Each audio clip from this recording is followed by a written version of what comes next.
तो चलिए बच्चों, आज की क्लास में हम लोगों का जो सर्कल का टॉपिक चल रहा था, लेक्चर नंबर 3 है ये। आज की क्लास में हम लोग सर्कल में समझेंगे कि किसी भी पॉइंट की पोजीशन हम लोग कैसे फाइंड आउट करेंगे और किसी भी लाइन की पोजीशन हम लोग कैसे फाइंड आउट करेंगे। फर्स्ट टॉपिक है position of point. Position of point in the sense क्या है, पहले तो मैं उसका मीनिंग बताऊं और फिर पोजीशन ऑफ लाइन का सेंस क्या है, फिर हम लोग उसका मीनिंग समझते हैं और क्वेश्चन करते हैं। जैसे सपोज दैट आपको ये सर्कल की क्वेश्चन, सर्कल गिवन होगा, ठीक है, सर्कल की इक्वेशन गिवन होगी आपको। तो अगर ये सर्कल की इक्वेशन है तो इसका ये लोकस है, सर्कल फॉर्म होगा। अब इस प्लेन में, ये प्लेन है आपका बोर्ड, सपोज दैट प्लेन है, तो इस प्लेन में अगर इतना सर्कल बना दिया है तो इस सर्कल के रिस्पेक्ट में इस प्लेन के आप कितने पार्ट बोल सकते हैं? क्या बोल सकते हैं कि ये जो आपका पार्ट है ये इंटीरियर पार्ट है, इंटीरियर ऑफ दिस सर्कल, ये सर्कल के इंटीरियर है, ये इंटीरियर पार्ट है। ये जो आपका ये पार्ट है इसको हम लोग क्या बोल सकते हैं? इस पार्ट को हम लोग बोल सकते हैं एक्सटीरियर पार्ट ऑफ सर्कल। ये जो आपका पार्ट है ये है आपका एक्सटीरियर पार्ट ऑफ सर्कल। ये प्लेन का वो पार्ट है जो एक्सटीरियर है, exterior of the circle, exterior of the circle आप लिखिए, सर्कल का पार्ट नहीं, एक्सटीरियर ऑफ दी सर्कल यानी सर्कल के बाहर का भाग। ओके, एक पार्ट और रह गया, ये पार्ट जो पॉइंट सर्कल में और प्लेन दोनों में लाई करता है, ये वाला जो यहां पे कोई भी पॉइंट होगा वो सर्कल के अंदर लाई करेगा, सर्कल के इंटीरियर पार्ट में लाई करेगा। यहां पे कोई भी पॉइंट आप ले लोगे तो ये सर्कल के एक्सटीरियर पार्ट में लाई करेगा। बट इस बाउंड्री में, ये सर्कल का सरकमफेरेंस है, अगर यहां पे कोई भी पॉइंट ले लोगे तो इसे बोलेंगे बाउंड्री पॉइंट, यानी ये जो आपका है ये ऑन दी सर्कल, जितने भी बाउंड्री पॉइंट होंगे सरकमफेरेंस में होंगे वो ऑन दी सर्कल होंगे। ये जो पॉइंट है ये इन दी सर्कल है, सर्कल के अंदर है, ये ऑन दी सर्कल है, सर्कल के ऊपर है, ये आउट दी सर्कल है, सर्कल के बाहर है। यही मतलब है पोजीशन ऑफ पॉइंट का, कि अगर कोई भी पॉइंट आपको P x1 y1 गिवन है तो हम कैसे फाइंड आउट करेंगे कि ये जो गिवन पॉइंट है, ये गिवन सर्कल, अगर कोई सर्कल गिवन है तो उसके रिस्पेक्ट में ये इंटीरियर पार्ट में होगा या एक्सटीरियर पार्ट में होगा या बाउंड्री पार्ट में होगा। क्या ये बात पहले तो आपको समझ में आई या नहीं आई कि हम लोग इसका मीनिंग क्या है? ठीक है ना। और इसी तरह से सेकेंड पार्ट जो पोजीशन ऑफ लाइन है, इसका मीनिंग क्या है? तो चलिए हम एक एक को ही समझते हैं कि पहले हम लोग समझते हैं पोजीशन ऑफ पॉइंट क्या है। तो सबसे पहले यहां पे आपको गिवन होगा एक सर्कल। जब भी हम लोग पोजीशन ऑफ पॉइंट की बात करेंगे तो क्या क्या मैंने कहा आपको, यहां पे एक सर्कल, और सर्कल के रिस्पेक्ट में हम लोग पॉइंट के विषय में बात करेंगे। एक होगा पॉइंट, ठीक है ना, तो एक होगा आपको सर्कल, गिवन सर्कल। तो सपोज दैट जो गिवन सर्कल है C से डिनोट कर दिया अगर मैंने, C, और ये सर्कल है आपका x square plus y square is equal to r square. Given point, given point है आपका P x1 y1। तो आप समझिए, यहां से समझिए कि हम लोगों को करना क्या है, हमें x1 y1 को यहां पे रख के C की वैल्यू फाइंड आउट करना है। और C आपका होगा क्या, तो r स्क्वायर को भी हमें इधर ले आना है। कैसे? आपका ये जो C है इसको आप ऐसे मानिए कि x square plus y square, ये चलिए C नहीं, इसको मैं S कर दे रहा हूं, x square plus y square minus का r स्क्वायर है। मैंने S किसको बोल दिया, x square plus y square minus r square को, इस सर्कल में r स्क्वायर को मैंने राइट पार्ट में ले गया मैं। तो s है आपका x square plus y square minus r square. तो इस पॉइंट को जो x1 y1 है इस s में रख देंगे, x1 y1 के प्लेस पे तो रखिए। तो जब x के प्लेस में x1 आएगा तो हो जाएगा x1 स्क्वायर, ये आपको हो जाएगा y1 स्क्वायर और ये आपका आ जाएगा माइनस का आर स्क्वायर। इसको सपोज दैट मैंने बोल दिया S1, ये जो वैल्यू जो भी आएगी कैलकुलेट होकर के इसको मैंने बोल दिया कि ये S1 होगा। अब बात समझिए यहां से, अगर इस S1 की जो भी वैल्यू होगी रियल वैल्यू होगी तो S1 क्या हो सकता है आपका, अगर कोई भी रियल वैल्यू है तो उसके अकॉर्डिंग S1 क्या हो सकता है, तो या तो S1 पॉजिटिव होगा या निगेटिव होगा या इक्वल टू 0 होगा, यानी S1 ग्रेटर देन 0 या फिर S1 लेस देन 0 या फिर S1 इक्वल टू 0 होगा।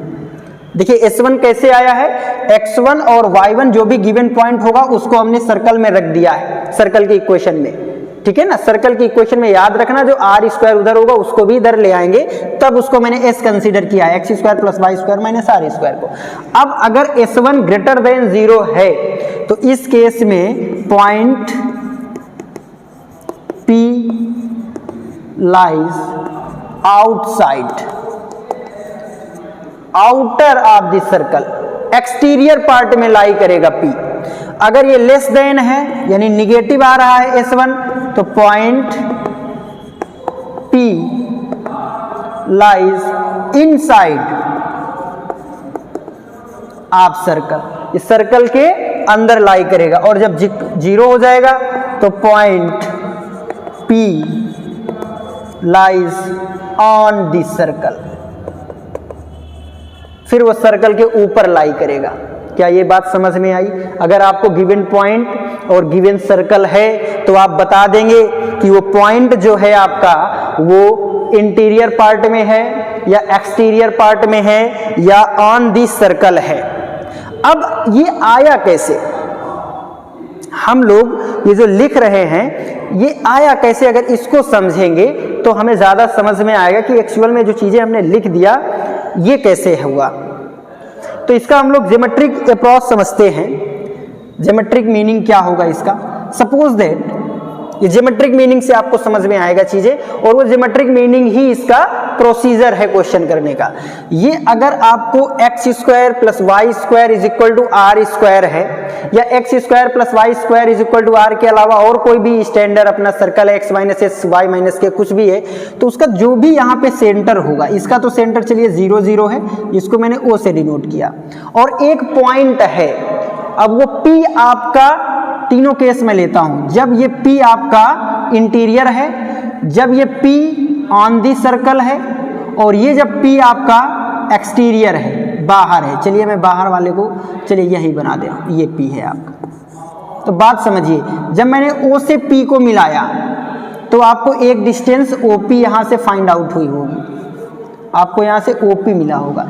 इस P को जब मैंने मिलाया तब भी आपको कुछ ना कुछ OP आया होगा, जब इस O से P को मिलाया फिर भी आपको कुछ ना कुछ OP मिला होगा।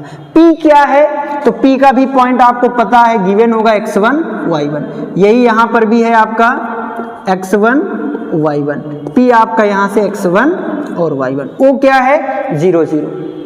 तो जो OP डिस्टेंस है आपकी, OP जो डिस्टेंस है ये आपको square root x1 square plus y1 square आपको मिल गया होगा सभी हर जगह से। x1 square plus y1 square मिला होगा, x1 square plus y1 square. इस सर्कल की रेडियस आप यहां से कैलकुलेट कर लेंगे, तो रेडियस क्या है इसकी r, रेडियस क्या है r। अब इस OP को देखिए कि OP क्या है, सेंटर से जो गिवन पॉइंट है उसकी लेंथ क्या है, उसकी डिस्टेंस क्या है। तो आप बात समझ रहे होंगे यहां से कि अगर ये पहले केस में बता रहा हूं, पहला केस है इन के लिए, इन दिस सर्कल। तो जब इन दिस सर्कल होगा तो इस केस में जो OP है, O से P का जो डिस्टेंस है OP, ये आपका रेडियस से स्मॉल है, रेडियस ग्रेटर है। देखिए रेडियस आपका इतना है और OP स्मॉल है, साफ साफ दिख रहा होगा आप लोगों को। OP की वैल्यू किसके इक्वल है, OP आपने तीनों ही केस में सेम रहेगा। तो इसमें मैं आपको ओपी जनरल निकाल के रख दिया है, तो इन दो को मैं इरेज कर रहा हूँ।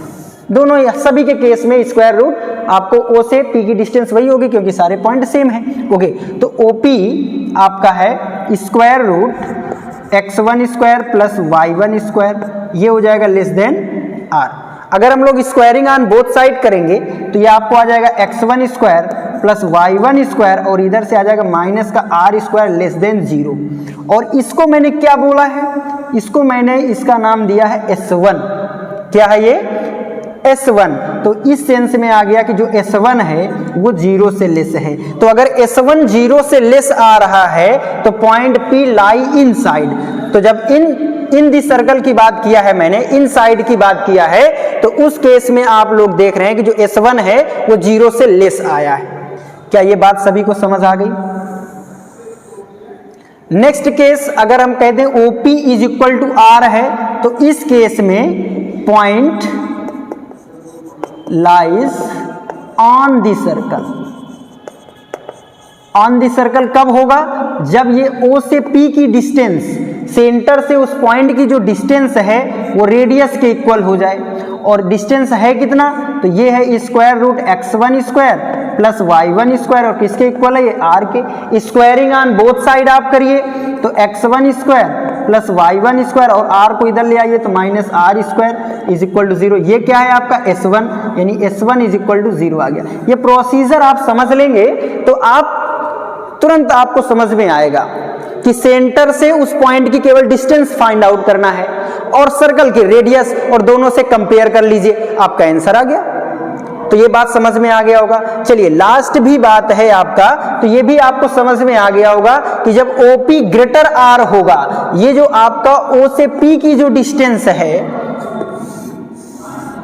इन दिस केस अगर point lies out the circle, अगर सर्कल के आउट पार्ट में, तो O से जो पॉइंट का, सेंटर से पॉइंट का जो डिस्टेंस है वो ग्रेटर होगा रेडियस से। O से P की डिस्टेंस ये रेडियस से ग्रेटर है।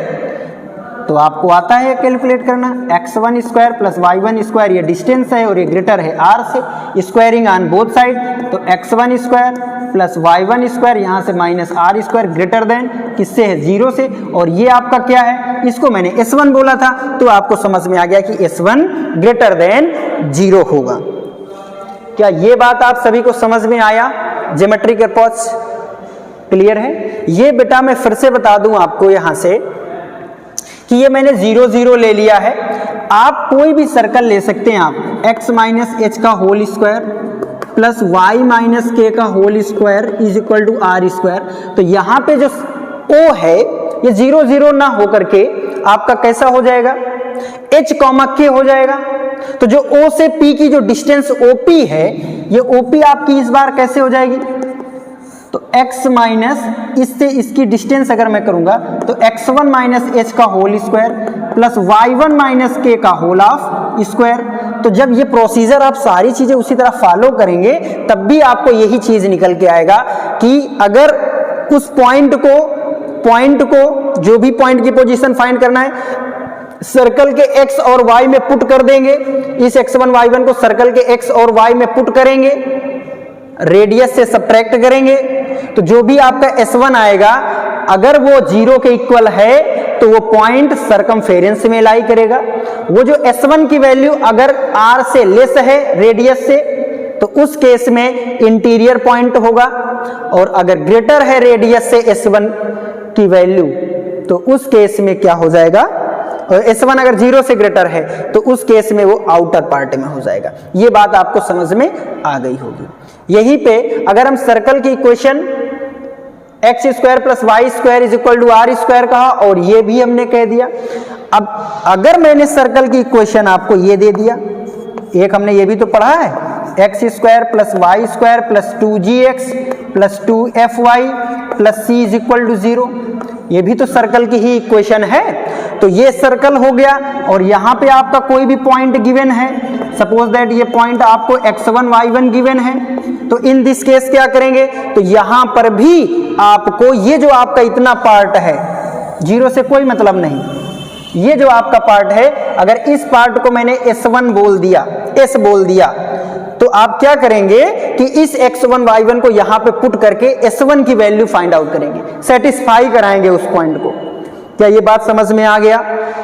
तो आपका S1 क्या हो जाएगा इस केस में? S1 आपका हो जाएगा x1 square plus y1 square plus 2gx1 plus 2fyy1 और प्लस c, ये आपका S1 आएगा।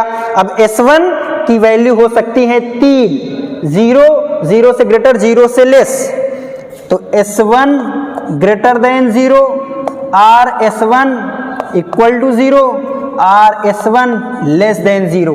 तो अगर S1 ग्रेटर देन 0 है तो ये आउटर होगा, जो पॉइंट होगा वो आउटर साइड में होगा। यहां पे होगा तो ऑन साइड होगा, ऑन द सर्कल होगा, और यहां पे होगा तो इन साइड होगा। तो उम्मीद है आपको ये इतनी जो बातें मैंने बताई पॉइंट और सर्कल के केस की, ये जरूर समझ आ गई होंगी आपको। तो आप लोग नोट कर लो इसको, फट से नोट करो इसको तुरंत।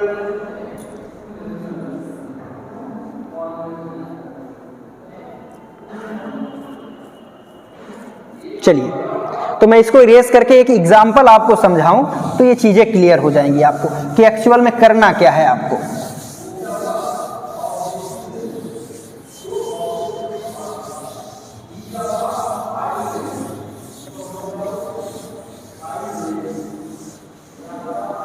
चलिए, अगर मैंने एक एग्जांपल दिया, मैंने कहा कि पॉइंट की पोजीशन का एनालिसिस करना है, द पोजीशन ऑफ पॉइंट,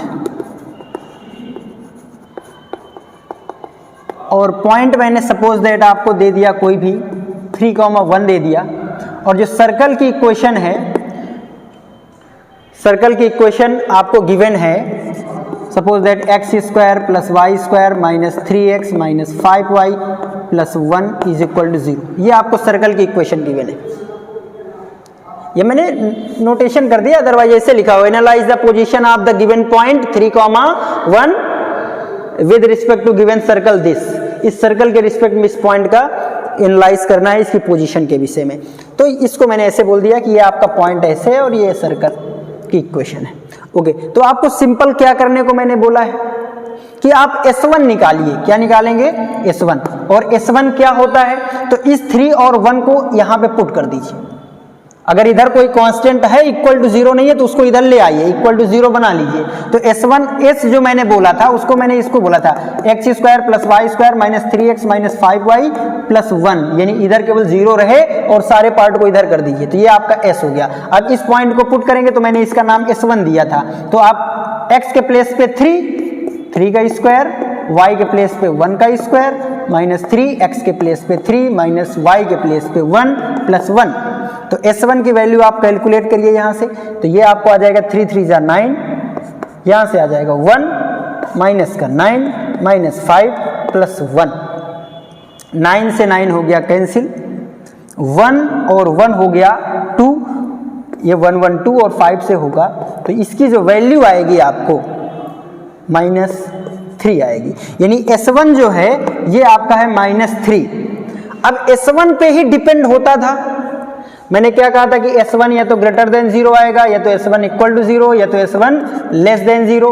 इसका मतलब क्या है? पॉजिटिव है S1, इसका मतलब क्या है? 0 है, इसका मतलब क्या है? निगेटिव है S1। तो जब पॉजिटिव है तब वो बाहर है, जब निगेटिव है तो अंदर है, इतना याद रखो बस। तो यहां से S1 क्या आया है? निगेटिव। इसका मतलब जो पॉइंट P, जो आपका पॉइंट P 3,y है, lies inside the given circle C। जो गिवन सर्कल C है उसके इंटीरियर पार्ट पे वो लाई कर रहा है। उम्मीद है ये आपको समझ में आ गया होगा। बिल्कुल। दूसरे तरीके से अगर आपको ये नहीं करना है, ऐसे डायरेक्ट नहीं करना है, ऐसे आपको नहीं पता कि कौन लेस होगा कौन सा ग्रेटर होगा, आप सपोज दैट आपको कुछ नहीं पता है, चलो छोड़ो इसको, ठीक है ना। ये ये तो आपको समझ आ गया होगा कि ऐसे कर सकते हैं, आप फट से कैलकुलेट कर सकते हैं, क्योंकि आप 12th और 11th पास होने के लिए नहीं पढ़ रहे, कोई ना कोई एग्जाम भी देंगे आप लोग कंपटीशन का। चलिए, तो x square plus y square minus 3x minus 5y। तो हमें करना क्या है, ये जो सर्कल है इसका आपको सेंटर फाइंड आउट करना है, और ये जो सर्कल है इसकी आपको रेडियस भी फाइंड आउट करना है। क्योंकि मैंने यहाँ पे बताया था कि किसी भी पॉइंट का पोजीशन के लिए O और वो जो भी पॉइंट है कहीं पर भी होगा, मुझे नहीं पता, उस पॉइंट के O से उस पॉइंट की डिस्टेंस आप निकालिए और उसका कंपेयर करिए रेडियस के साथ। तो ये या तो बेटा ये होगा, या तो इक्वल होगा, या तो लेस होगा, और इन्हीं से कहानी सेट हो जाएगी। तो O से P की डिस्टेंस आपको निकालना पड़ेगा, O से P की डिस्टेंस आपको फाइंड आउट करना होगा। तो चलिए पहले तो हम बात करते हैं सेंटर। तो सेंटर क्या होता है इस सर्कल का, इसका होता है माइनस जी कॉमा माइनस एफ, माइनस जी कॉमा एफ होता है। और सेंटर आएगा कैसे, तो कंपेयर करना होता है स्टैंडर्ड फॉर्म से। तो इसका स्टैंडर्ड फॉर्म सर्कल का क्या है, तो स्टैंडर्ड फॉर्म ऑफ सर्कल है x square plus y square plus 2gx plus 2fy plus c equal to 0। तो आप देखिए x square y square same है, ये 2gx है यहाँ पे, तो x का कॉफिशिएंट यहाँ से है 2g और यहाँ से x का कॉफिशिएंट है -3, तो g इज इक्वल टू आ गया -3/2। एज इट इज y का कॉफिशिएंट यहाँ पे है 2f, y का कॉफिशिएंट यहाँ पे माइनस का 5, तो f आ गया -5/2। और c क्या है, तो यहाँ पे है c, यहाँ पे है 1, तो c की वैल्यू आ गई आपको 1। तो ये तीनों चीजें हमने g, f और c कैलकुलेट कर लिया। अब जब g, f और c कैलकुलेट हो गया है तो आप यहाँ पे पुट करेंगे, तो जो सेंटर आपका -g है तो माइनस के प्लेस पे क्या आ जाएगा आपको समझ रहे हैं, -3/2 कॉमा -f है तो ये आपको आ जाएगा -5/2। तो आप इसको सही से लिखेंगे तो 3/2 कॉमा 5/2 जो है ये सेंटर आ गया, सेंटर का कोऑर्डिनेट हो गया। रेडियस कैसे आती है, तो आपको पता है कि जो रेडियस है r वो आपको होता है square root g square plus f square minus c। तो आप देखें g का स्क्वायर यानी 9/4, g का स्क्वायर यानी 3/2 का स्क्वायर करेंगे ना हम लोग, 3/2 का स्क्वायर 5/2 का स्क्वायर माइनस c क्या है, तो c की वैल्यू है 1। इसको आप फट से कैलकुलेट करिए, तो देखिए 3 3 जा 9, 5 5 जा 25 और 4 आएगा, इसको सब्ट्रैक्ट करेंगे तो -4 डिवाइड में 4 आएगा। तो जो रेडियस की वैल्यू है ये कितना आ जाएगा आपको, तो यहाँ से जब जाएगा तो 5 आएगा, 9 में से 4 सब्ट्रैक्ट होगा, 5 5 30 हो जाएगा, तो 30/4 होगा। 30/4 जब डिवाइड होगा तो 15/2 आएगा। तो रेडियस की वैल्यू आपको आ गई 15/2। तो आपने यहाँ से r कैलकुलेट कर लिया और सेंटर आ गया। अब सेंटर से इस पॉइंट का डिस्टेंस आपको फाइंड आउट करना है। ये आपका सेंटर जो है, इससे इस पॉइंट का डिस्टेंस, तो इस सेंटर को अगर मैंने O बोल दिया है तो अब आपको OP फाइंड आउट करना है। क्या फाइंड आउट करना है, OP। और OP क्या होगा, स्क्वायर रूट इनका और इनका डिफरेंस, तो हो जाएगा 3 - 3/2 का होल ऑफ स्क्वायर, इस पॉइंट का इससे डिस्टेंस, प्लस 1 - 5/2 का होल ऑफ स्क्वायर। तो यहाँ से OP की जो वैल्यू आएगी कैलकुलेट करिए आप जरा, तो 3 2 जा 6 में 3 गया, 3/2 का होल ऑफ स्क्वायर करेंगे तो 9/4 यहाँ से आएगा, प्लस यहाँ से आप 2 सब्ट्रैक्ट करिए तो -3/2, तो ये भी आपका 9/4 आ जाएगा। तो 9/4 का आप एलसीएम लेंगे तो 18/4 आ जाएगा। तो ये जो वैल्यू आई है आपको स्क्वायर रूट 18/4 आई है, तो 18/4 को करेंगे तो ये आ जाएगा स्क्वायर रूट 9/2 आया है, स्क्वायर रूट 9/2। अब ये क्या है, ये है स्क्वायर रूट 15/2। तो जो रेडियस है आप समझिए, रेडियस की वैल्यू है स्क्वायर रूट 15/2 और जो सेंटर से उस पॉइंट की डिस्टेंस है वो है स्क्वायर रूट 9/2। अब आप खुद ही बताइए कि 9/2 और 15/2 में से कौन सा ग्रेटर होता है। सबको पता है 15/2 ग्रेटर होगा, तो अगर इसमें पावर हम लोग पॉजिटिव लगाते हैं 1/2 तो इनइक्वालिटी चेंज नहीं होगी। तो 1/2 का ही तो मतलब स्क्वायर रूट है, तो इसका मतलब square root 9/2 less than square root 15/2। In the sense 9/2 की वैल्यू है सेंटर से पॉइंट की डिस्टेंस, यानी OP जो है वो लेस हो गया रेडियस से। तो जब OP आपका लेस हो जाएगा, OP ये P आपका रेडियस तो इतनी है, तो इसका मीनिंग है कि ये रेडियस होगा तो P अंदर ही हो जाएगा। तो P इसका मतलब क्या होगा, इंटीरियर पार्ट में लाई करेगा, एक्सटीरियर पार्ट में नहीं। तो वो जो आपका प्रोसीजर मैंने S1 वाला बताया था, उसमें से इतना लेंथी करने का जरूरत नहीं होता है, वो खट से आपको बता देता है कि ये इंटीरियर पार्ट में होगा या एक्सटीरियर पार्ट में होगा। Is it clear? तो चलिए इसको हम इरेज करते हैं और आपका जो नेक्स्ट टॉपिक है उसको समझते हैं।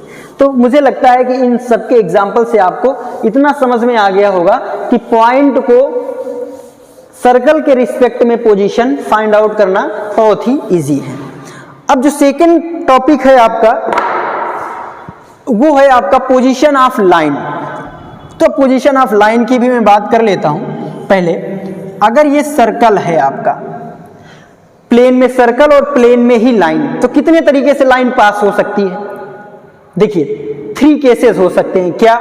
या तो सर्कल और लाइन दूर दूर से निकल जाएं, सर्कल अपना कहीं है, लाइन अपनी कहीं है, कोई भी पॉइंट जो लाइन में होगा वो सर्कल में नहीं होगा, कोई भी पॉइंट सर्कल में है वो लाइन में नहीं है। या केस कैसा बन सकता है एक, कि लाइन जो है वो सर्कल को एक पॉइंट पे ऐसे टच करे, क्या करे? टच करे, यानी एक पॉइंट एक ऐसा है जो लाइन में भी है और सर्कल में भी है। या फिर क्या बने, एक केस ऐसा बन सकता है कि ये जो लाइन है आपकी, 2 पॉइंट, सर्कल के 2 पॉइंट लाइन पे लाई करे, इसको हम लोग बोलते हैं, इस केस का मतलब है इंटरसेक्टिंग।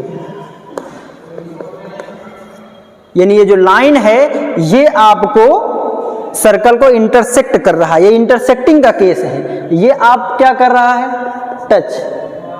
ये लाइन जो है इस सर्कल को टच कर रही है, यानी ये जो लाइन है ये टेंजेंट का केस है, ये टेंजेंट है।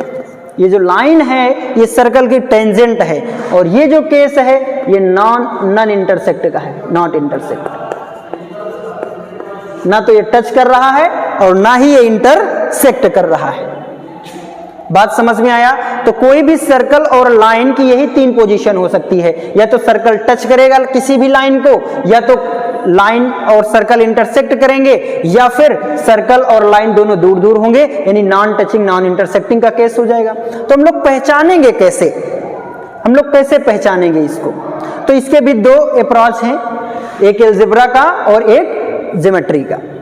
तो हम दोनों ही अप्रोच को समझने वाले हैं कि कैसे समझ सकते हैं। तो सबसे पहले तो एक मैं ज्योमेट्री का अप्रोच आपको बताऊं कि हम लोग ज्योमेट्रिक मीनिंग से कैसे समझ सकते हैं। तो आपको एक सर्कल दिया होगा यहां पे, है ना, गिवन सर्कल। अब सर्कल की इक्वेशन उसी तरह 3 है, x² + y², है ना। तो आप किसी को भी मानिए यहां से गिवन सर्कल आपको किस फॉर्म में हो सकता है, x² + y² = r² हो सकता है, x - h का whole of square plus y - k का होल स्क्वायर = r² का फॉर्म हो सकता है, या फिर x² + y² + 2gx + 2fy + c = 0 हो सकता है। हालांकि यहाँ पे आप ये बात समझ लीजिए कि या तो x² + y² = r² और x² + y² + 2gx 2fy + c, ये एक ऐसा है ये जिससे ये भी मिल जाता है और जिससे ये भी मिल जाएगा। बात समझ में आ रही है आपको? हाँ, तो इसी को तो सॉल्व करके ये लाते हैं, लेकिन मैंने लिख दिया कि इन तीनों में से किसी ना किसी एक फॉर्म का आपको दिखेगा, तो नो डाउट, कोई बात नहीं। हमें करना क्या है, ये अगर सर्कल है तो ये इसका सेंटर होगा, मैंने O से डिनोट कर दिया। तो सेंटर है तो इसके कोऑर्डिनेट है, तो फर्स्ट 2 केस में h, k 0 0 कुछ ना कुछ हो जाएंगे आपको।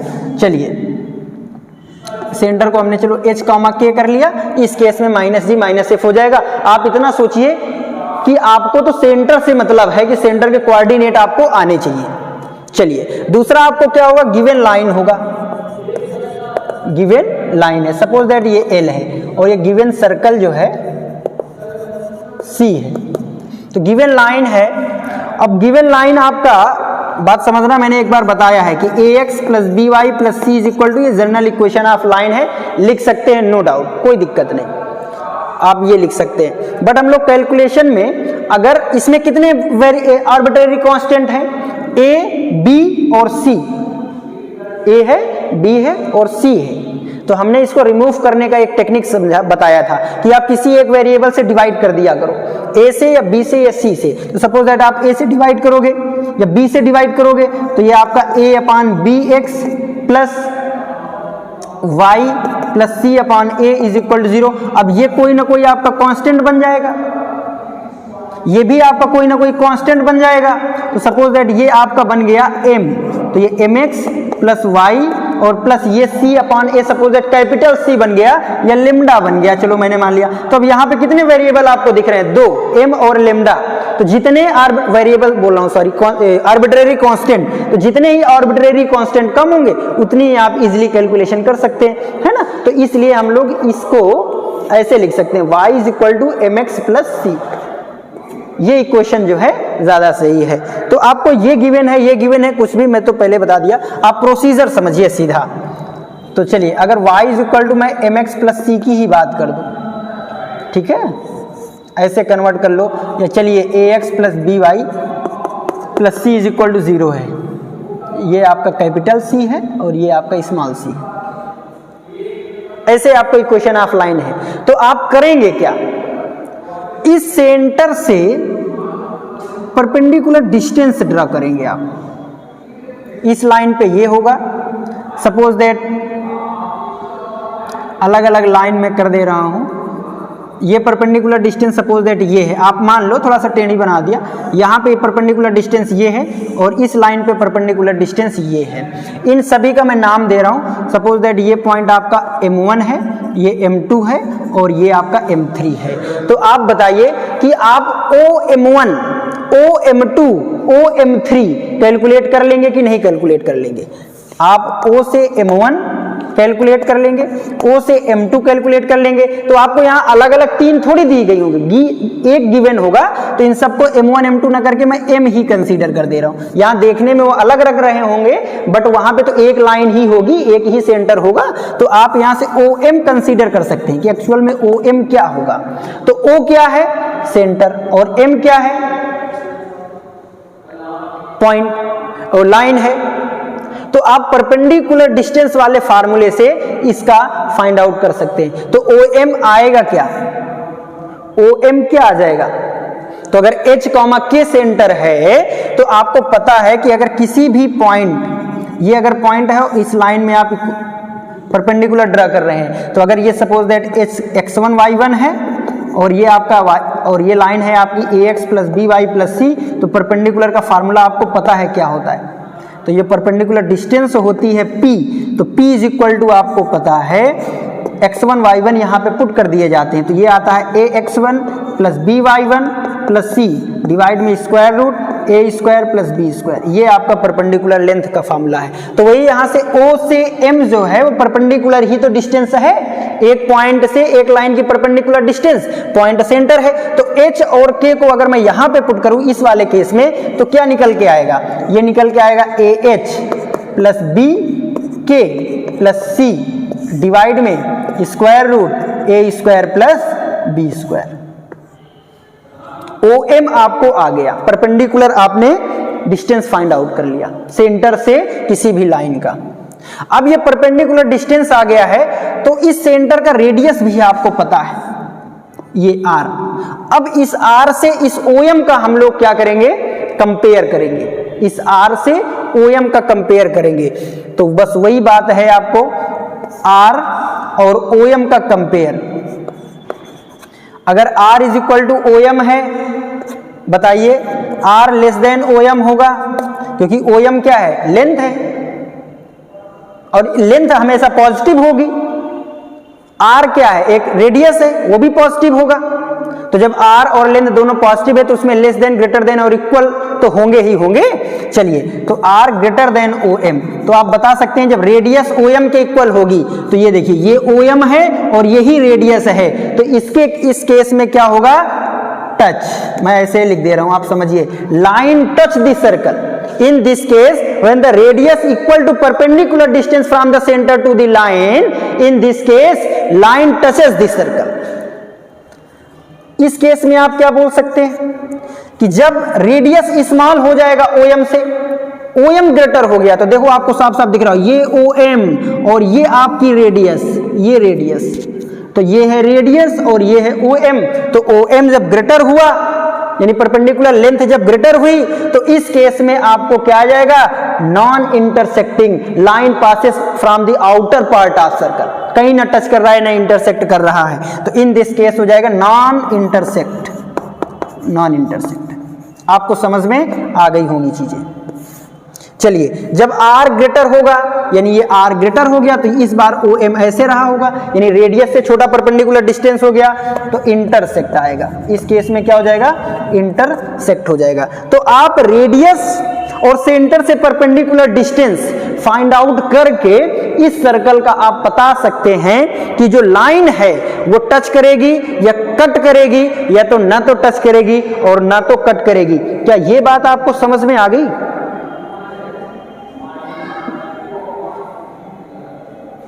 ये चीजें आपको बिल्कुल समझ में आ गई होंगी।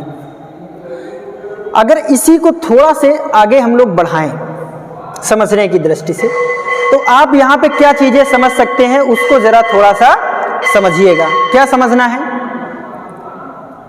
मैं इस वैल्यू को यहां पे पुट कर रहा हूं, तो इस पार्ट को मैं इरेज कर दूं, इस पार्ट को, परपेंडिकुलर डिस्टेंस का फॉर्मूला मैंने लिखा था। तो चलिए,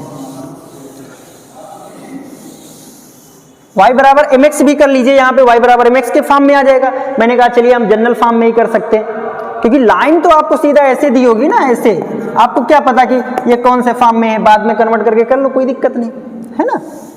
लेकिन y is equal to mx के फॉर्म में ये रहेगा कि हमें उसका स्लोप निकाल लेना होगा, स्लोप से इजी हो जाएगा। तो उसको एक हम अलग केस कर लेते हैं कि जब स्लोप के फॉर्म में आपको समझना होगा तब कैसे कर लेंगे। ये मैं केवल डिस्टेंस के फॉर्म में बता रहा हूं आपको।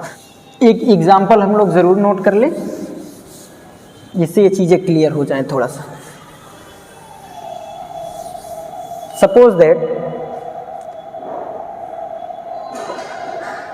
एक सर्कल है आपका, सर्कल की इक्वेशन सपोज दैट मैंने x square plus y is equal to 10 ले लिया। लाइन की इक्वेशन आप ले लीजिए, कुछ भी ले लीजिए। सपोज दैट मैंने ले लिया 3x माइनस वाई प्लस 4 ले लिया इज इक्वल टू 0। ये लाइन की इक्वेशन है, ये आपका सर्कल है और ये आपका लाइन है।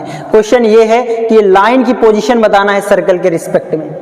सर्कल आप ये भी लिख सकते हैं, मैंने 0 0 सिंपल ले लिया है, आप और भी कोई ले सकते हैं। तो आपको इसका क्या फाइंड करना है, सेंटर। तो सेंटर क्या है इसका 0 0। इसकी फाइंड करना है आपको रेडियस। तो रेडियस क्या है आपको स्क्वायर रूट 10। तो आपको क्या फाइंड करना है, इस सेंटर से इस लाइन की परपेंडिकुलर डिस्टेंस फाइंड आउट करना है, OM। परपेंडिकुलर डिस्टेंस चलिए P मैं लिख दे रहा हूं, परपेंडिकुलर डिस्टेंस P। तो 0 0 से परपेंडिकुलर डिस्टेंस क्या हो जाएगा, कांस्टेंट होता है, तो ये 4 आ जाएगा। स्क्वायर रूट 9, y का कोफिशिएंट 1, यही तो होता है ना। हाँ, परपेंडिकुलर डिस्टेंस ओरिजिन से जो होता है तो वहां से जो कांस्टेंट टर्म होता है ax plus B Y plus C में, ax plus B Y plus C is equal to 0 है, तो जो कांस्टेंट टर्म होगा और x और y कोफिशिएंट ये होता है। ठीक है, तो आपको यहाँ से परपेंडिकुलर जो डिस्टेंस है वो आपको आ गई 4 स्क्वायर रूट 10, 4 स्क्वायर रूट 10। तो परपेंडिकुलर डिस्टेंस आपकी 4 अपॉन स्क्वायर रूट 10 है और यही है, और रेडियस आपकी स्क्वायर रूट 10 है। अब आपको पता चलना चाहिए कि स्क्वायर रूट 10 और 4 अपॉन स्क्वायर रूट 10 है ना, लेंथ हमारी पॉजिटिव है। तो इस केस में क्या होगा, कौन सा ग्रेटर है, तो आपको पता है कि ये इसमें अगर स्क्वायर रूट 10 से हम लोग मल्टीप्लाई और डिवाइड कर दें तो ये हो जाएगा स्क्वायर रूट 10 और ये हो जाएगा स्क्वायर रूट 10। तो ये जो वैल्यू है ये हो जाएगी 10 अपॉन स्क्वायर रूट 10 और ये जो वैल्यू है ये 4 अपॉन स्क्वायर रूट 10, तो ये ग्रेटर हो जाएगा।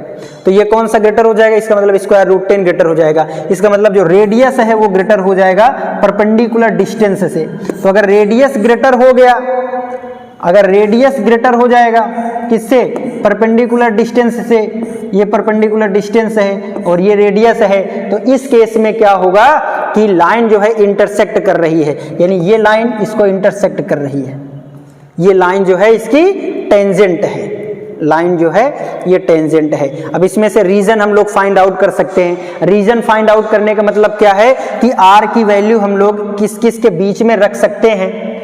आर आपको पता चल जाएगा कि इसके बीच में रखते हैं, उसके अकॉर्डिंग हम लोग इस सी को बदलते रहेंगे, इस सी को बदलते रहेंगे तो डिफरेंट आती रहेंगी, आपको आंसर आते रहेंगे। ये जो मैंने आज बताया है इंटरसेक्टिंग का, ये जो ज्योमेट्रिक मीनिंग बताया था इसके बीच वाले, इसको हम लोग नेक्स्ट क्लास में अच्छे से समझेंगे तो ये और चीजें क्लियर हो जाएंगी कि मैंने क्या बताया कि इसके रीजन में अगर ax प्लस by प्लस सी आएगा तो आपको कैसे पता चलने वाला है, यानी हम लोग डिफरेंट इंटरसेक्टिंग लाइन कैसे फाइंड आउट कर सकते हैं, हाउ मेनी, कैसे इन्फिनिटली मेनी आएंगी तो किसके रेंज में आएंगी, उसका हम लोग नेक्स्ट क्लास में समझेंगे।